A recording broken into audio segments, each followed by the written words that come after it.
Hello, everybody, and welcome back to my channel. My name is Jay. Let me recapping the Eagles versus Commanders, the NFC Conference Championship game where the Eagles blew them out 55-23. I was not expecting this game to be like that. I didn't expect to see that many touchdowns. I was expecting to be a close game, come down to a field goal, but that did not happen. You know, my last preview, my last video, which I made about the was recapping the Rams. I was not expecting that at all, but you know, I just like to say, like, I was completely shocked before I get into my thoughts of the game, talk about the what I thought was the key moments and some of the things, the penalties happening in the game.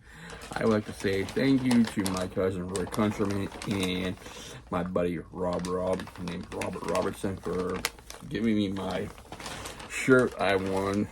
That we didn't officially had a bet, but they said it was between the Steelers and Eagles, where if the Steelers would beat the Eagles in Philadelphia, I had to buy them premium sandwiches.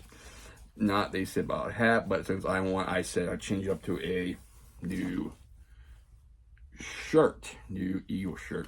So you can see it right there. Yeah, new Eagle shirt. I'll be putting that in the washer. So thank you to them. So let's get right into it. So my thoughts of it from a fan's perspective, I was not expecting this. I'm not expecting to see Washington get up too many rushing touchdowns. I was not expecting to see Saquon Barkley in the first carry of the game, to him to take it 60 yards to the house. Oh my goodness, that was like shocking to me. I mean, I'm watching the first half. I've seen the first half and then watch the second half. I will do that later. Yeah, it was complete shock. I mean, Washington got the ball first. They methodically moved downfield. Went forward a couple of times on fourth down, converted. They got downfield. They decided to kick a field goal. You're thinking, okay, 3 points. It's early. The defense did their job. They hold them to 3 points, and Eagles get back. Great return from Shipley.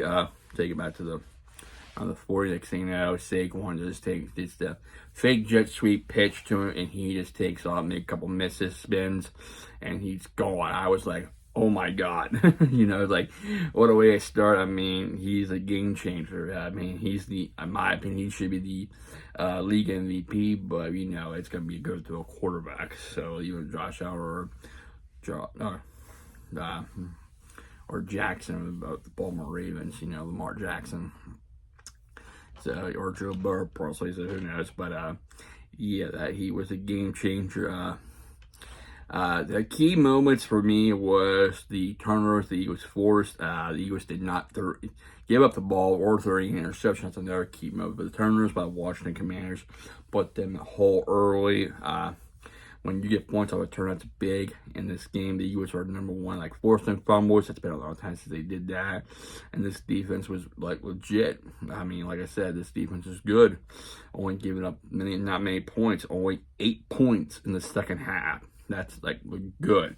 Then you give up 15 the first half, but 8 points. They pretty much shut down Washington and their offense. I mean, their best player on the offensive side was this former Eagle tight end Zach Ertz. I mean, he was the best. Terry McLaurin got a couple passes, got one for a touchdown, but he was not a factor. I mean, Washington turned the ball over 4 times, 3 fumbles, and 1 interception late in the end. Their season came to an end. What a turnaround! They're gonna be back probably next year. Maybe, who knows? This team's legit with Jalen Daniels. I don't know if he's the thing is, they don't hope he doesn't become like an RG3. He's a one and done, and he becomes injury prone, because it happened before with him and stuff. They had quarterback Kirk Cousins, that didn't work out. They tried Sam Howell, that didn't work out. Now they have their franchise quarterback in Jalen Daniels, the offensive rookie of the year. Eagles, what they do, they did more effective. They did pass the ball better. Hurts with 1 touchdown. He didn't turn it over. Did take some sacks. Big play for me, shocked me. It was the 4th and 5. They went forward and they threw a pass deep to DJ Brown. He caught it. Now, getting into some of the things we saw, the penalty wise, the one in Saquon. Not want to say the one that Saquon was out of bounds. He was pretty much is out of bounds. His foot's coming down. They said right that they have to call it. It's pretty much called. The other one with AJ and Lattimore getting into each other and stuff, I'm surprised. I am surprised that's not a penalty on both sides. The play was offset. I mean, they ruled a touchdown, but you can only say they kept the extra point before, but they penalized Lattimore, which that surprised me. I thought, but then, fist flying, pushing each other, helmet coming off, and stuff like that. And you could tell, like both helmets were coming off with both players. So it was surprising they got Lattimore instead of saying both players, and they just say, go ahead, kick the extra point, or they, because they already said touchdown. They already said the rule in the field is touchdown, but they can't, it's kind of like you can't let them do it again. Another thing that people, there is now, they were, and later on in the second half, they were trying to jump the push. They went off 3 times, and I guess the NFL is upstairs saying, hey, you guys need to stop. You're doing this on purpose. One time, okay, I get the one time. Second time, okay, you're trying to. Third time, okay, this is getting. Third time, it's like, okay, you guys need to stop. Let's move on. Where you're taking to you're kind of like creating the. How should I say? You're not letting them hiking the ball. You're just doing this on purpose now. The third time's like, yeah, okay, this is the third time. You need to stop right now. So they said this, the referee said this, they said, hey, one more time, you're getting them points. It happened before years ago with a player. I watched the highlight, and this is way back. He's running down, running down Phoenix, and a guy on the sideline came on the field and tackled him, So that changed everything. But with Washington, they could stop the Eagles running game, and they had turnovers. The turnovers with them hurt them in the end. The turnovers and the rushing attack didn't matter. Saquon, even Shipley came in. Kenny Gainwell was out with concussion. Hopefully he prayers to him. Hopefully he stays, comes back healthy, maybe for the Super Bowl. Hopefully we might see Brandon Graham. Maybe this might be his last game. Maybe he's clear to come back, or is he gonna pull a Terrell Owens? Because remember, Tia he had to get a waiver signed saying that the Eagles were not responsible, but he came back and played basically on one leg and was good. The only thing he didn't get was a touchdown that game. So, all right, like I said, there's some things like I said, but the penalty with AJ and Lattimore, I think it should have been said.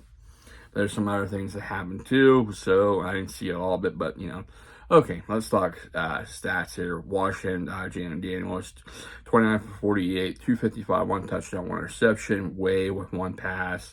They fake punt they did. I was like, are they going to really? I thought that when I saw that they were going to really kick it, they're going to really punt it, but they end up faking it. So they, like, oh, that's going to be one of these types, but it didn't happen. But they didn't do much after that.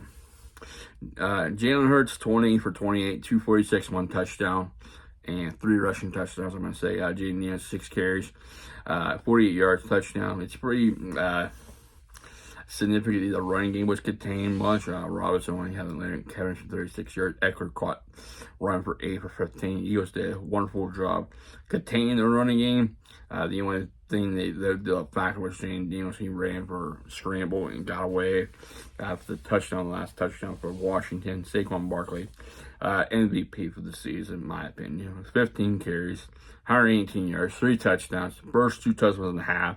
Shocker, when he broke one, the first handoff. Shipley, 4 carries, 77 yards, his first touchdown in the NFL. I didn't expect him to break one out late in the game too, but this offensive line is the best offensive line in the NFL. Jalen Hurts, 10 carries, 16 yards, 3 touchdowns. 2 were push. 1 was he took it himself. Dallas Goedert, 2 carries, 13 yards. Kenny Gainwell, 3 for 8. Kenny Pickett, 2 for -3. Yeah, I can see some Kenny Pickett.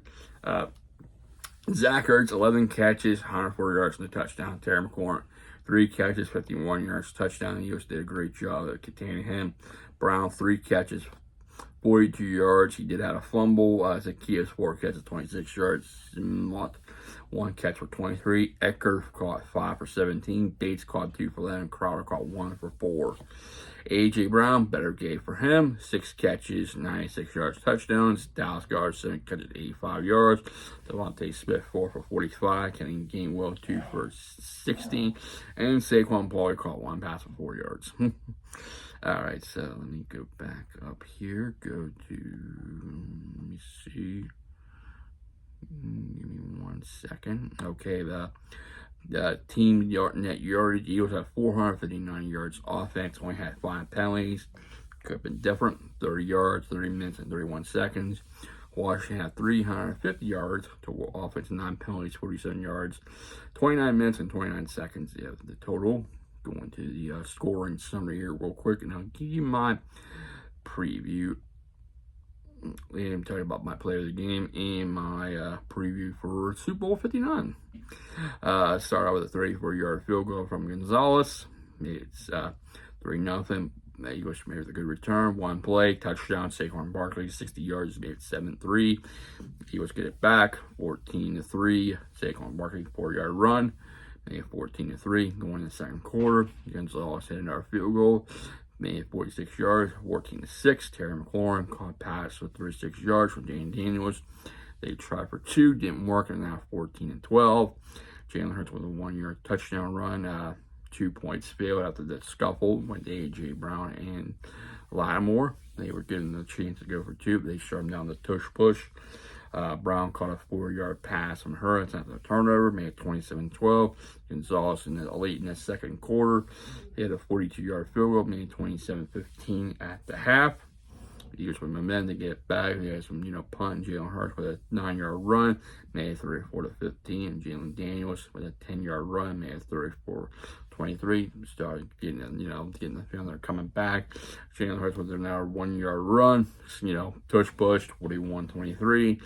Saquon Barkley, his 3rd rushing touchdown, made it 48-23. And Will Shipley, after breaking a big run, then finally getting in the end zone, they had 55-23. I was not expecting it, but the Eagles defense shut them down in the second half. My player of the game, obviously, I give it to 2 players. If you look at that carry the team to the victory, Jalen Hurts and Saquon Barkley with their touchdowns. So 3 each. Quarterback with 3 rushing touchdowns, and Barkley with 3. That's 3. It's like, right there. And I say shout out to Lane Dickerson and those, and Cam Jurgens, those guys that came in, played injured and stuff. I know Jurgens had a back injury. Lane Dickerson, those guys are tough. They are tough. They don't want to come out. You can see on the side, he was hobbling with his knee. He's like, nope, I'm good. He's like, I'm good. Jalen Hurts, we know he had an injury with his knee. He took the knee brace off. Didn't look like he was affected at all. He was still, good and stuff. So my prediction for Super Bowl is basically for 59. This is the rematch 2 years ago. Eagles Chiefs. Yeah, that's that game again. Some people don't want it, but at Philadelphia, I think this time around they get it done. It's time to finish the story. It's been 2 years. It's time to get back at it. It's time to stop the 3-peat. I think he can do it. This defense being with how they are, shutting them down. It was different last time around. We have some new players in there. Playing in the first one, we have players that were there before. Last time we saw Eagles in the Super Bowl, outplay Patrick Mahomes, but we had that one, that penalty that hurt us in the end. It's like, what if? Now we get to see, this is the rematch. It's time to finish the story. Let's hunt. It's time to shut them down, end the 3-peat, bring that LeBron back home, have a celebration on Broad Street like they did last night. So just stay out of trouble, everybody. So that's all I say. This is going to come down to a close game. It's going to be a 3-point type of game. Last time it was 38-35. 31-28, that type of game. I think the Eagles will get it done. I think with Hurts, when they anticipate with Jalen Hurts, he anticipate the pressure more, and now they're the quick. Steve Spagnuolo is going to send blitzes to Jalen Hurts and see if they can get him offset. But now with the Eagles bringing in, last time they had Saquon Barkley, this time they have Saquon Barkley. It's going to make it interesting to see how it's going to happen. Plus, are the Eagles going to get after Mahomes, take him down? That's going to be another kid. Plus, another thing the Eagles need to do is continue to force turnovers and not be cause of turnovers too. So, not taking any chances, protect the football. Whoever protects the football, not turn it over and get more scores, will most likely win. I think the Eagles can get it done and finish their story. End the three-peat before it happens. I think they'll get it done. Like I said, 31-28 type victory. I hope we get to see them celebrate on Broad Street. Fingers crossed. We'll know in 2 weeks. So, yeah. So, I'd like to thank everybody for watching my video, my recap, my Philadelphia Eagles, Jay Talks Philadelphia Eagles Football 2024. I just say thank you to all of the fans over there in Philadelphia. I attended the one game for their sport as the team and stuff, being there, supporting the team. Let's say all the fans of the team that attended their home game, support their team, even though their season was, good, bad, ugly, support their team, watching them get outside, I only got to see the second half of it, but I'm happy I got to see them play at Lincoln Financial. I can't wait to get back down there to see the whole night game, so hopefully so. But yeah, it's been one incredible season. Hopefully we get to hoist that Lombardi Trophy home, and I can have bragging rights to my cousin. He could kiss my Eagles ring instead of me kissing his Steelers, even though he predicted Steelers might do them in his podcast when the Eagles were playing him. I had bragging rights. Yeah, I do have bragging rights now. I'm gonna have more bragging rights when the Eagles maybe hoist that trophy up. Then you have those ones to see the meteor crash in the stadium. It's like, really, guys? No, because that's the whole team and everybody at the stadium. We don't need that. If you don't want to watch, if you don't like the teams, don't watch it. Don't watch the Super Bowl. You can find it on social media, stuff like that. So, sure, I'll be making more reaction videos by cell phone, so I will do that. I know how to do it. I'll be making more, trying to get caught up on that, talking about Eagles football. So, like I said, thank you for watching. Thank you for your support. Without you, I won't be doing these. Thank you to all my subscribers and other viewers on YouTube. Thank you, everybody. I hope you have a safe and wonderful day or night, and I will see you next time. Take care, everybody. Stay safe. Stay humble. Be a blessing. Go Birds. Fly, Eagles, fly.